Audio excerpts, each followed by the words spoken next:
ರಾಜಣ್ಣ ಅವ್ರು ನಮ್ಮ ಪಕ್ಷದವರೇನಾ? ಕಾಂಗ್ರೆಸ್ ಪಕ್ಷದವರು. ಆಗ ರಾಜಣ್ಣ ಅವ್ರು ಏನು ಹೇಳ್ತಾರೆ ಅದ್ರ ಬಗ್ಗೆ ಪ್ರತಿಕ್ರಿಯೆ ಕೊಡೋದಕ್ಕೆ ಹೋಗೋದಿಲ್ಲ. ಹೇಳೋಣ.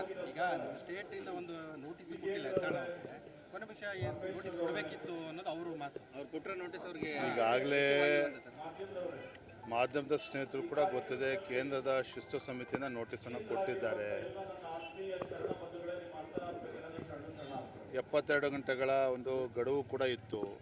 ಸೊ ಅದಾದಮೇಲೆ ಏನಾಗ್ತದೆ ಅದ್ರ ಬಗ್ಗೆ ಪ್ರತಿಕ್ರಿಯೆ ನೀಡೋದಕ್ಕೆ ಹೋಗೋದಿಲ್ಲ. ಕೇಂದ್ರ ನಮ್ಮ ವರಿಷ್ಠರು ಎಲ್ಲವನ್ನು ಕೂಡ ಗಮನಿಸ್ತಾ ಇದ್ದಾರೆ.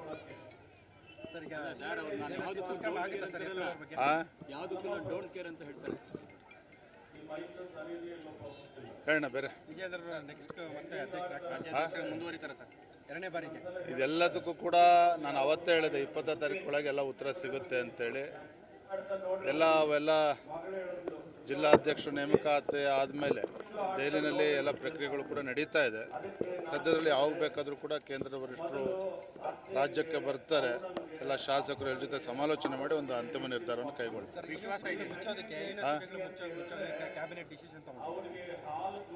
ಭಾಳ ದುರಾದೃಷ್ಟ. ಯೂನಿವರ್ಸಿಟಿಗಳನ್ನು ಹೆಚ್ಚು ಮಾಡಬೇಕಾಗ್ತದೆ. ಆದರೆ ನಮ್ಮ BJP ಸರ್ಕಾರ ಇದ್ದಾಗ ಏನು ಯೂನಿವರ್ಸಿಟಿಗಳ ಹೊಸ ಯೂನಿವರ್ಸಿಟಿಗಳು ಆಗಿತ್ತು, ಅದನ್ನು ಮುಚ್ಚಾಕ್ತಕ್ಕಂಥ ಕೆಲಸ ಕಾಂಗ್ರೆಸ್ ಸರ್ಕಾರ ಮಾಡ್ತಾ ಇದೆ. ಕಾರಣ ಏನು? ಅದಕ್ಕೆ ಬೇಕಾಗಿರ್ತಕ್ಕಂಥದ್ದು 300 ಕೋಟಿ 400 ಕೋಟಿ ರೂಪಾಯಿ ಅನುದಾನ ಕೊಡಬೇಕಾಗ್ತದೆ. ಅನುದಾನ ಕೊಟ್ಟರೆ ಯೂನಿವರ್ಸಿಟಿಗಳು ಕೆಲಸ ಮಾಡೋದಕ್ಕೆ ಸಾಧ್ಯ ಆಗ್ತದೆ, ಬಡ ಮಕ್ಕಳಿಗೆ ಅನುಕೂಲ ಆಗ್ತದೆ. ಆದರೆ ಈ ರೀತಿ ಕಾಂಗ್ರೆಸ್ ಸರ್ಕಾರ ನಿರ್ಧಾರ ಕೈಗೊಂಡಿರ್ತಕ್ಕಂಥದ್ದು ಖಂಡಿತ ಇದು ಈ ಸರ್ಕಾರಕ್ಕೆ ಶೋಭೆ ತರೋದಿಲ್ಲ, ಒಳ್ಳೆಯದಾಗಿ ಸಾಧ್ಯವೂ ಇಲ್ಲ.